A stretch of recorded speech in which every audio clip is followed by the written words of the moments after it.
त्यति बेला पनि ऊ भारी बोक्थ्यो।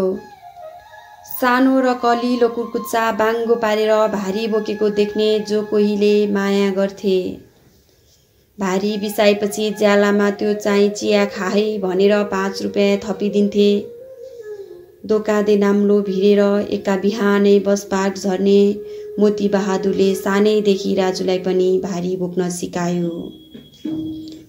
झिसमिसेमै बाबुको पछि लागेर बजार झर्दा ऊ कम्ती खुसी हुन्थेन। भारी नपाउन्जेल बाउ र उनका साथीहरू बस पार्कको कुनामा फोहोर बालेर आगो ताप्दै चिया खान्थे। बाबुले उसको भाग पनि चिया किनिदिन्थ्यो। खासमा चिनी पनि राम्ररी नलागेको घरको फिक्का चिया मन नपरेर ऊ बाबुको पछि लागेर बजार झरेको हो। चियासित पाउरोटी पनि पाएपछि अलि थपेर भारी बोके पनि उसलाई गरुङ्गो लाग्दैन थियो। त्यस ताकाका बस पार्कमा कैलाशपति साहुको रेडियोमा उसले कर्फ्यू शब्द पहिलो पटक सुनेको थियो। रेडियो राम्ररी नसुन्ने हुँदो हो त जनआन्दोलन, जनसागर, बहुदल, पञ्चायत जस्ता शब्द पनि सुनिँदैन थियो। यी शब्दहरू सुन्दा ऊ त्यस्तै 8-9 वर्षको हुँदो हो।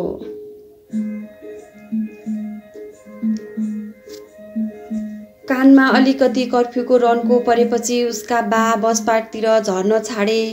त्यसपछि सुनेको कर्फ्यू र बाउले बस पार्क झर्न छोड्नुको के सम्बन्ध थियो उसले बुझ्न पनि बुझेन, बुझ्न पनि खोजेन। त्यसपछि उसका बा हजुरबुवा र हजुरआमा बस्ने गाउँतिर गएका थिए। पैसा कमाउन गएका हुन् भन्थिन् आमा, तर पैसा कमाएर बा कहिल्यै फर्किएनन्। बाउ मरे भनेको पनि कसैको मुखबाट सुनेनन्। बाउ फर्किएको पनि कहिल्यै देख्न पाएनन्। त्यसअघि आइरहने बाउका साथीहरू पनि उनी हराएपछि पनि आइरहन्थे। आमाले पारेको रक्सी खान्थे।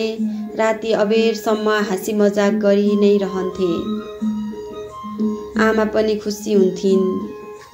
आमालाई खुसी देख्दा उसले बाउ हराएको पीडा लिनु परेको थिएन।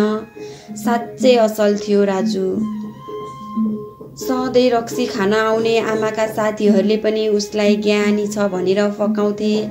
सधैँ 1-2 रुपियाँ दिएर बजार जा, बिस्कुट किनेर खा भन्थे।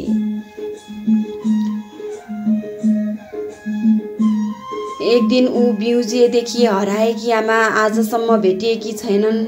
बाउ हराएपछि आइरहने बाउका साथी आमा हराएपछि चाहिँ आउनै छाडे। आमासँगै हराउने बाउका साथीहरू कहाँ भेटिन्छन्, उनीहरूको घर कहाँ छ उसले न पहिले सोधेको थियो न कसैलाई उसलाई भनिदिए।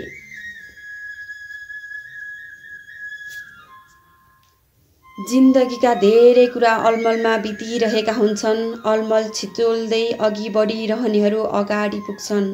अलमलमै रोकिनेहरू कुनै न कुनै रूपमा समाप्त हुन्छन्। कसैले नसिकाए पनि राजु अलमलकै बीच अघि बढिरह्यो। बाउकै पदचाप पछ्याउँदै एक्लै बस पार्क झर्न थाल्यो। अहिलेसम्म पनि यो निरन्तरता क्रमभङ्ग भएको भने छैन।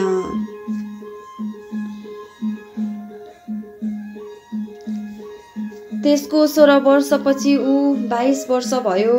बजारमा रेडियो र टिभीमा जनआन्दोलन, जनसागर, कर्फ्यू शब्दहरू बारम्बार सुन्न थाल्यो।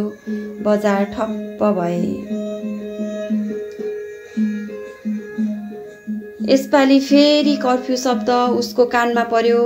फेरि गाडी ठप्प भए अनि उसको काम पनि ठप्प भयो। कर्फ्यू भन्ने शब्द सुन्न थालेपछि बाउको काम कसरी हराएको रहेछ भनेर बुझ्न उसलाई 22 वर्ष लाग्यो। 1 दिन, 2 दिन, 3 दिन गर्दै 3 हप्ता उसको काम कर्फ्यूले खाइदियो। पिँढीमा नाम्लो फालेपछि विमली मसक्क हुँदै भेट्न आउँथे। चोर औँला बाङ्गो पारेर निधारको पसिना फाल्दै गोजीको पैसा सबै झिकेर उसले विमलीको हातमा राखेपछि पुरै खुलेर मुस्कुराउँथे। राजु यसैमा थकाइ मेर्थ्यो। तर काम ठप्प भएपछि विमलीको ओठ पनि ठप्प भयो। भोलिपल्ट पनि काम खोज्न गयो, फर्केर आयो, तर पैसा राख्न दिन सकेन। विमली गमक्क परी। पर्सिपल्ट पनि काम पाएन। विमली ठसक्क परी। निको पर्सि चुलो बल्न नपाएको न्युमा विमली गनगन गर्न थाली। चौथो दिनदेखि राजु र विमलीको सामान्य विषयमा पनि भनाभन हुन थाल्यो। थाप्लोमा जति गरुङ्गो भारी भए पनि घरमा विमलीको शीतल वचन र व्यवहारले मन हलुङ्गो हुन्थ्यो। तर कर्फ्यू शब्द सुन्न थालेपछि दिनभरि भारी नपाएर गरुङ्गो भएको मन साँझ विमलीसँग आँखा जुधेपछि झन् गरुङ्गो हुन थाल्थ्यो। सानैदेखि भारी बोकेको सोझो इमान्दार भरिया भनेर पैसा थपिदिने साहुजीले अचेल के खाएको छस्, कसरी परिवार पालेको छस् भनेर सोधेनन्। सधैँ सटरमा भेट्ने साहुजीहरूलाई कर्फ्यूका बेला सिरान तलामा भेट्न जान पनि त सकेन। भरियाको खलकलाई सरसापट ऐचो पैचो दिने मनकारी उसको छिमेकी कोही पनि रहेनछन्। श्रीमतीको हातमा पैसा राखिदिन नसकेको र श्रीमतीको गरुङ्गो चोटले मन भरिएको थियो। त्यसैले यसपालिको कर्फ्यू पनि ज्यादै तितो बन्यो। पछि त्यही रेडियो टिभीहरूले लोकतन्त्र, गणतन्त्र, संविधान सभा, शान्ति सम्झौता जस्ता शब्दहरू फुक्न थाल्यो। फेरि भारी खुल्यो। विमली पनि खुसी भए। त्यसको 16 वर्षपछि फेरि आज कैलाशपति साहुको रेडियोमा कर्फ्यू शब्द सुन्यो। झसङ्ग भयो। भ्रम होला भन्ठान्यो। तर साहुको पसलमा, टेलिभिजनमा पनि, विष्णु मास्टरको घरको रेडियोमा र विमलीको मोबाइलको युट्युबमा पनि कोरोना, कोभिड-19, quarantine, lockdown, shutdown, isolation, sanitiser, PCR अनि कर्फ्यू जस्ता शब्द सुन्यो। साँच्चै हो रहेछ।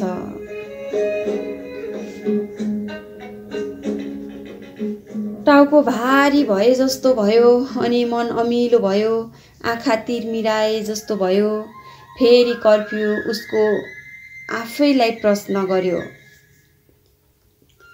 विमलीले पहिले जस्तै गरुङ्गो कुरा गरेकीले उसलाई भत्भती पोल्यो। सपना पो हो कि भनेर वरिपरि हेर्यो। सबै यथावत थिए। सुनेको कुरा उसलाई पत्ता लागेन।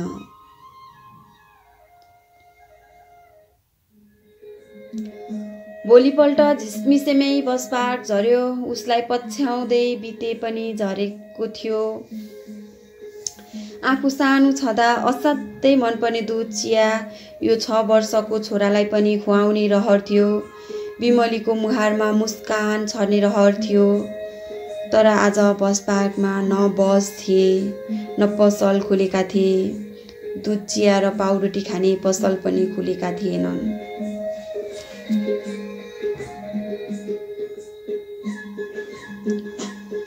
तैपनि बजारभरि कतै न कतै कायम पाइन्छ कि भनेर दोकादे नाम्लो भिरेर बिनेलाई अघि लगाउँदै राजु चोक चोकमा चाहर्न थाल्यो। 2 जना प्रहरीले ऊ आएतिर हेरेर बसिरहेका थिए। नजिक पुगेपछि प्रहरीले चर्को स्वरमा डाक्यो। ऊ इमान्दार भएर नजिक गयो।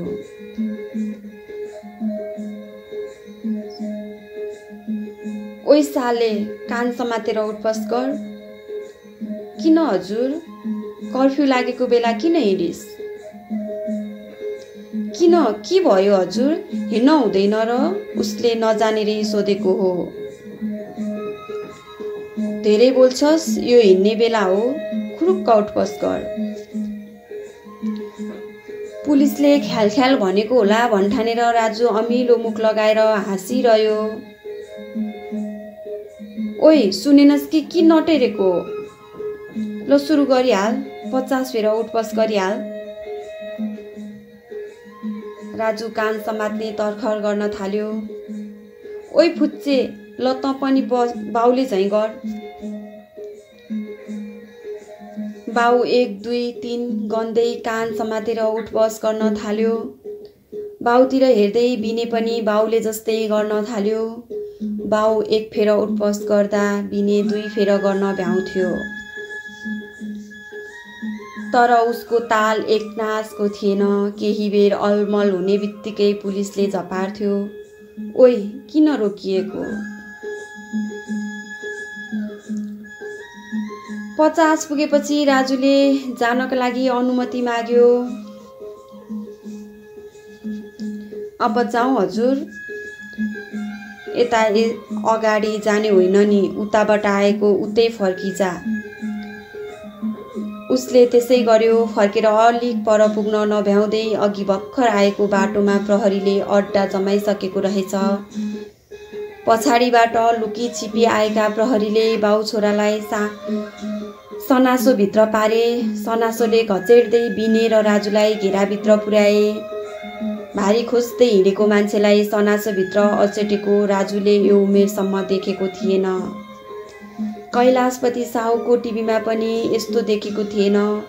बिमलीको मोबाइलमा हेरेको कुनै पनि फिल्ममा पनि यस्तो देखेको थिएन। बिचरो बिने दङदास थियो।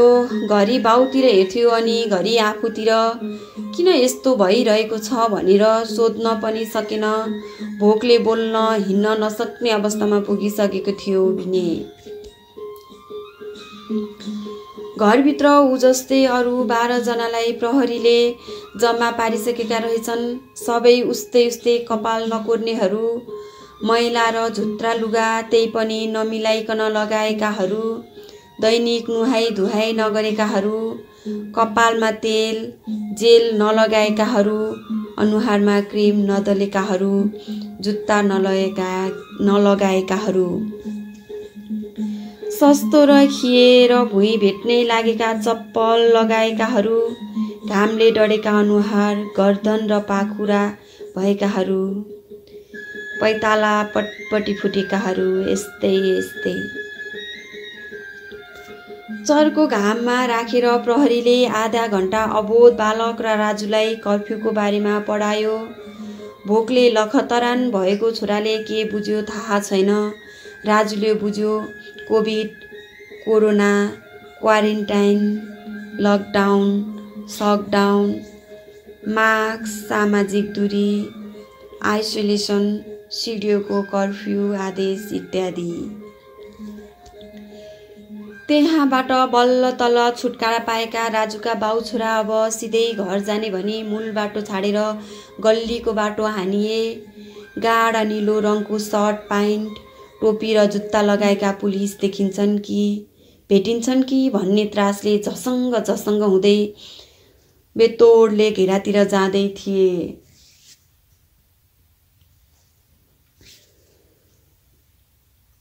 मूल सडक छोडेर उसको घर जाने पैदल बाटो छुट्टिने बेला फेरि 5-7 जनाको डफा भेटियो। ऊ आएकै गल्लीतर्फ फरक्क फर्कन मात्र के लागेको थियो। लट्ठी सोझ्याउँदै 2 जना आइहाले। भाग्दा झन गल्ती हुने बुझेर ऊ ज्ञानकारी बन्यो। उनीहरूले यी दुवैलाई वार्डनभित्र कोचे। उनीहरूलाई गाडीमा कोचेपछि वार्डन गुड्न थाल्यो। मानौ एउटा सिट खाली भएर यात्रु कुरिरहेको मिनी बस सिट भरिएपछि कुद्यो। वार्डनभित्र मान्छे त्यति धेरै थिए मानौ सबै PCR परीक्षण गरेर कोरोना नेगेटिभ पुष्टि भएकाहरू मात्र छन्। धेरै मान्छे पक्राउ गरिसकेपछि राम्रो ड्युटी गरेको ठहरिन्थ्यो। भोको पेटमा दिनभरि गोता खायो तर उसले जति नि देखेको थियो सडकमा अरू मान्छेहरू उनीहरू सफा सुग्घर थिए, हट्टिला मोटिला खाइलाग्दा थिए। कालो चस्मा लगाएकाहरू पनि थिए, हाफ प्यान्ट लगाएका युवतीहरू पनि थिए, क्याप लगाएका जिन्स लगाएका केटीहरू पनि हिँडिरहेका थिए। घाँटीमा परिचय पत्रको जन्तर झुन्ड्याएकाहरू पनि निर्विवाद हिँडिरहेका थिए। तर प्रहरी किन राजु जस्तै मैला धैला दुब्लो ख्याउटे र झुत्रे मान्छेहरू मात्र खोजिरहन्छ? उसले बुझ्न सकेको थिएन, बुझ्न खोजेको पनि थिएन, किनभने उसलाई सानो छँदै बाउका साथीहरूले ज्ञानी भनिसकेका थिए। जति दुःख सहेर पनि ज्ञानी नै हुन चाहन्थ्यो, अज्ञानी भइन्छ कि भनेर सजग हुने गर्थ्यो। यति बेलासम्म 3 बजिसकेको हुँदो हो। ऊ भोको थियो। उसलाई आफू भोकाएको कति पनि चिन्ता थिएन, किनभने उसँग 5 वर्षे भोको छोरो थियो। ऊ जहाँ छोए पनि ढल्ला जस्तो भइसकेको थियो। प्रहरीले जति गाली गरे पनि सही दिन्थ्यो, लाठी हाने पनि ऊ सहन्थ्यो। तर उसले यतिका बेरसम्म छोरा भोको भएको सहन सकेन। बिन्ती भाउ गर्यो, छोरालाई केही खानेकुरा दिनुस्। ए यो तेरो ससुराली हो, मिठा मिठा खानेकुरा ल्याइदिऊ। त्यसो नभन्नु न, छोरो मर्न लागिसक्यो। हामीले कर्फ्यू लागेको बेला छोरा लिएर हिँड भनेका थियौ र किन लिएर हिँडेको थिइस् त त्यस्तो नालाबाला? भारी खोज्न आएको हजुर। बढी जान्नी भएर नबोल खालास। फेरि उनीहरूलाई प्रहरी कार्यालयको आँगनको चर्को घाममा सुकाइयो र सुनाइयो अघि जस्तै कोरोना, कोभिड-19, मास्क, सेनिटाइजर, सामाजिक दूरी, PCR positive negative, quarantine, isolation, CDO साहबको कर्फ्यू आदेश आदि इत्यादि। आधा घण्टापछि उनीहरू निस्किए। 4 बजेपछि खाद्यान्न पसल खुल्ने रहेछ। छोरालाई खान दिनको लागि उसले बिस्कुट किन्ने विचार गर्यो, तर उसँग 10-20 रुपियाँ पनि थिएन। पछि पैसा दिन्छु भनेर 1-2 ठाउँमा त मागेको पनि थियो, तर कसैले दिएनन्। उसको पापी मनले रच्यो, चोरेर लुटेर पनि छोराको पेट भरिदिउँ। तर दिन दहाडे अरूको आँखै अघि कसरी चोर्ने, कसरी लुट्ने? उसको हातै अघि बढेन, किनभने ऊ ज्ञानी थियो, अज्ञानी हुनै सक्दैनथ्यो।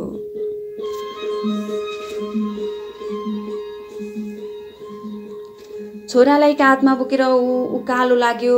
खुई काटेर उकालो चढ्दै गर्दा सोच्यो, अब घर पुगेपछि बिमलीको कस्तो रूप देख्न पर्ला।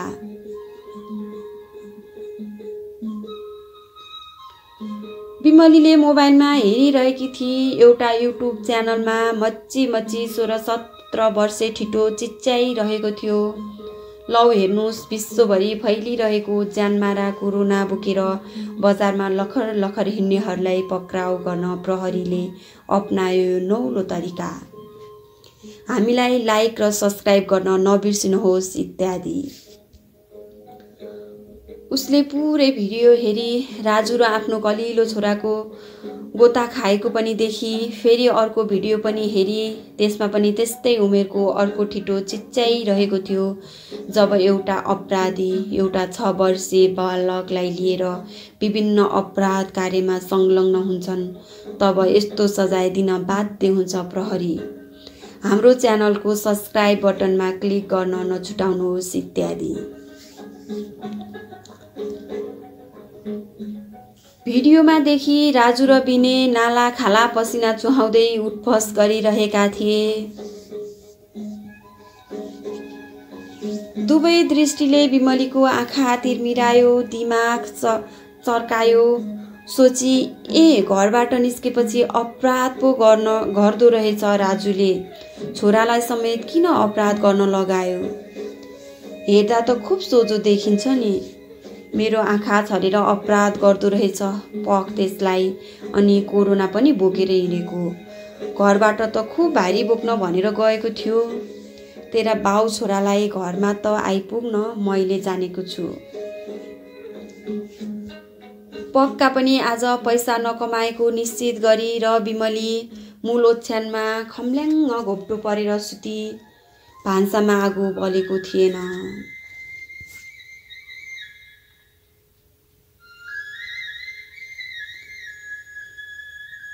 लकडाउनले 4 महिना पुरा गरिसकेको थियो। 5औं महिनामा लकडाउन सर्पिएर कर्फ्यू भनेको थियो।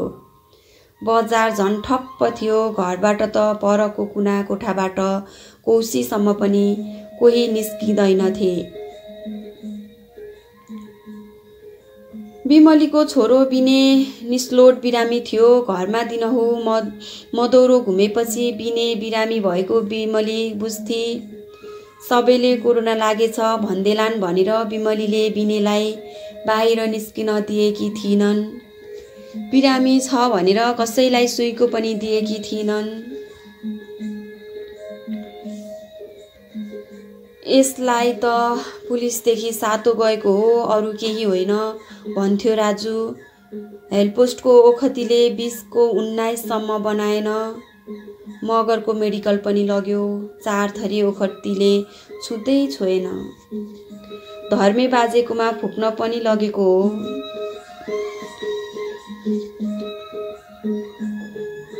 बिमलीले एका बिहानै पँधेरोमा धोती भिजाएर कसैसँग नबोली घरमा आएर सुतिरहेको बिनेलाई झ्याम्म झ्याम्म हानेर 3 दिनसम्म सातो फुकेकी पनि हो।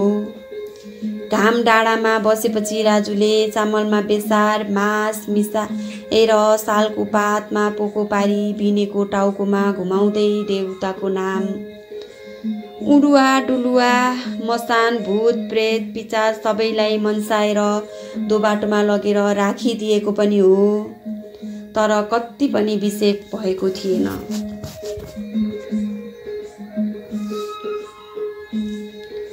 बिने दुब्लाएर सिट्ठो भएको थियो। घरमा पकाउने दानासम्म अन्न थिएन। थैलोमा सुको नाम पैसा थिएन। लकडाउनदेखि कर्फ्यूसम्म आइपुग्दा बिमली र राजुको बोलचाल बन्द भइसकेको थियो। मोबाइलमा युट्युब हेर्ने पैसा पनि थिएन। माइत जाउँ गाडी चढलेको थिएन। हिँडेर जाउँ हिँडडुल गर्न पनि मनाही थियो। चोक चोक बाटो बाटोमा आँखा गाडेर बार हालेका थिए। कतै पर्खाल लगाएका थिए। नदी खोलाका पुल भत्काइएका थिए। म पनि तपाईको घरमा आउँदिन, तपाई पनि मेरो घरमा नआउनुहोस्। प्रवेश निषेधित क्षेत्र जस्ता साइनबोर्ड होर्डिङ बोर्ड राखिएको थियो। कतै सडकबाट घर आँगनमा पस्न नमिल्ने गरी लमतन्न दोहोरो तेहेरो डोरीको बार हालिएको थियो।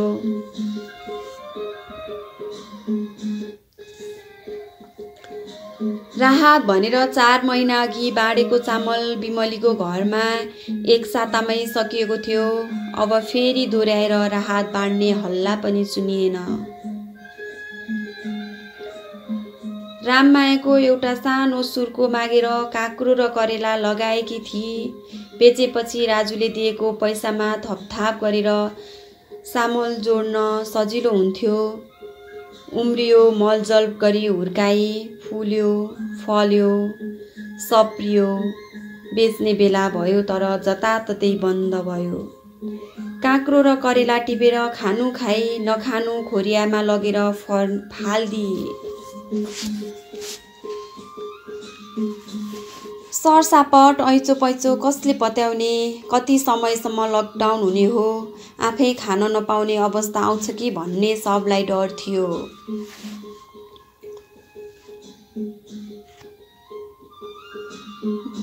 बिमलीको खलकमा तातो पानी खाएर छाक टार्नुपर्ने अवस्था आइसकेको थियो। कसलाई भन्ने कसलाई सुनाउने हार गुहार गरे ठुला मान्छे कोही चिने पो। ठुला मान्छे त ठुला घरमा बस्छन्, कर्फ्यू लगाउन सिफारिस गर्छन्, निर्णय गर्छन्, आदेश गर्छन् र जारी गर्छन्। ठुला मान्छेलाई थाहा थियो कोरोनाको गति कर्फ्यू हो।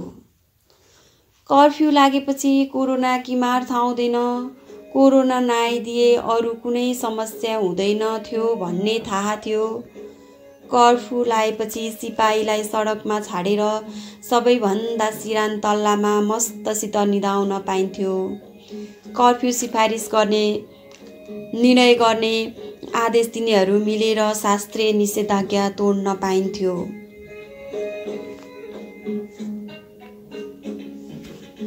बिमलीको चुलो बल्छ कि बल्दैन भनेर उनीहरूलाई साँच्चै थाहा थिएन। कर्फ्यूको अर्को फाइदा पनि थियो। कर्फ्यू लगाएपछि जिल्लाको जनजीवन शान्तिपूर्ण बन्थ्यो।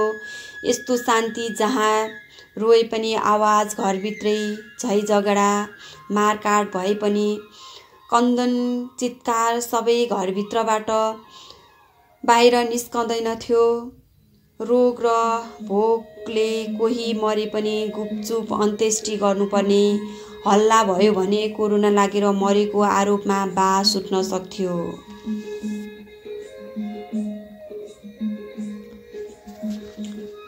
कर्फ्यूको अर्को फाइदा पनि थियो। जिल्लाको अवस्था शान्तिपूर्ण भएपछि जिल्ला समन्वय समितिका प्रमुख, सहरका मेयर, जिल्लाका सिडिओ, नेपाली सेनाका प्रमुख, नेपाल प्रहरीका प्रमुख, सशस्त्र प्रहरीका प्रमुख, राष्ट्रिय अनुसन्धानका प्रमुख दिउँसो नियमित बैठक बस्थ्यो।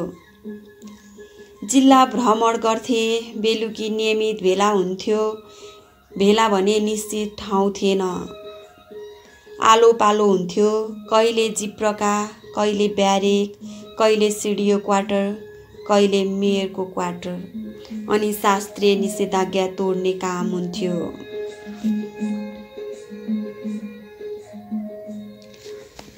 कर्फ्यूको अर्को फाइदा पनि थियो। कोरोना सङ्क्रमण अरू जिल्लामा भन्दा कम फैलिएपछि कोरोना सङ्कट व्यवस्थापनमा उत्कृष्ट काम गरे बापत गणतन्त्र दिवस, सेना दिवस, प्रहरी दिवसमा पदक आइ मिल्थ्यो। बिमली जस्ताका छोराहरू मरेर कोरोनाका कारण मर्नेहरूको सङ्ख्यामा केही उतार चढाव आउँदैनथ्यो। ठुलो सङ्कट टार्न खोज्दा सानातिना दुर्घटना हुन्छन्, मकै पिस्दा घुन त पेसिन्छन् भनेर अर्थ्याइन्थ्यो। बिहान 9 बजेसम्म खाद्यान्न पसल खुल्ने र सामान किन्न जान आउन पाइने नियम बसालिएको थियो। राति सुत्दा राजुले सम्झियो, यही मौका छोपी मनले खाएको कैलाशपति साउको दैलामा पसारो पर्न जाउँला। 4-5 हजार दिए भने बिनेलाई उपचार गरौँला, बिमलीको भण्डार पनि भरौँला। सधैँभन्दा झिसमिसेमा उठेर बिमलीलाई सुनाउँदै नसुनाई बस पार्कतिर झर्यो। कैलाशपति साउ बिहान हिँडेर घर आउने समय अलि भइसकेको थिएन। एकछिन पर्खियो।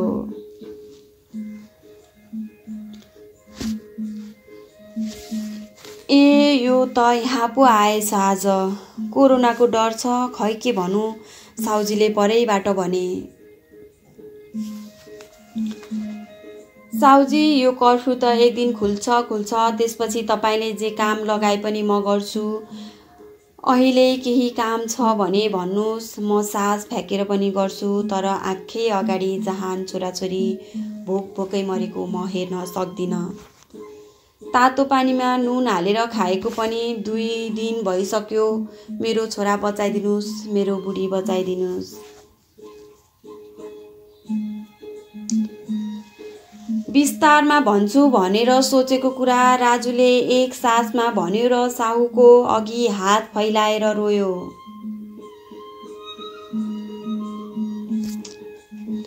कैलाशपति रिसले चुर भयो।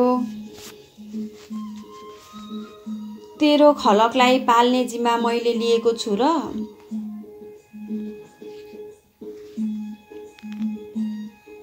आफू बरु जति दिन भोकै बस्न पनि सकिन्छ, तर आफ्नै आँखा अघि जहान छोराछोरी भोकले मरेको हेर्न सकिएन हजुर। राजुले ढाकको छोड्यो। कैलाशपतिको मन कमजोर भयो।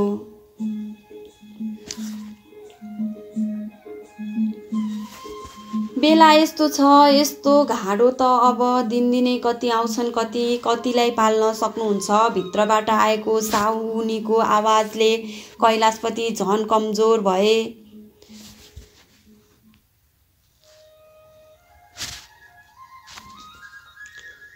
ला अहिलेलाई यति आए लिएर जा, काम पनि केही गर्नु पर्दैन। तर अब फेरि नआइज।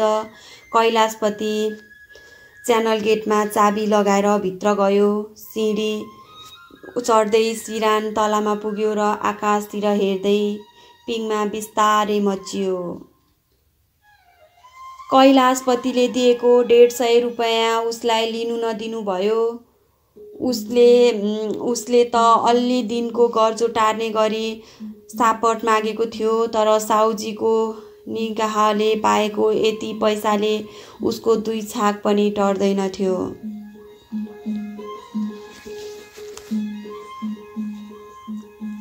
2 किलो चामल, 1 पोको नुन किनेपछि तेल किन्न पनि पुगेन। जे आयो त्यही लिएर राजु घर पुग्यो। बिमलीको कलेटी परेको ओठमा अलिकति भने पनि मुस्कान आउँछ कि भन्ने झिनो आशा थियो। निटेक भएर सुतेको बिनेको मुखमा अन्नको तरान परेपछि उठ्न सक्छ कि भन्ने झन् ठुलो आशा थियो।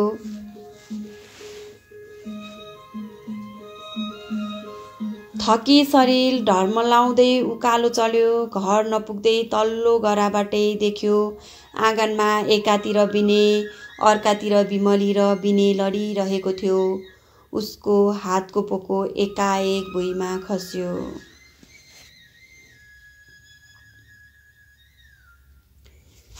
यस कथा हामीले थाहा खबरमा प्रकाशित शिवप्रसाद उप्रेतीको कथा पढेका हौं। धन्यवाद।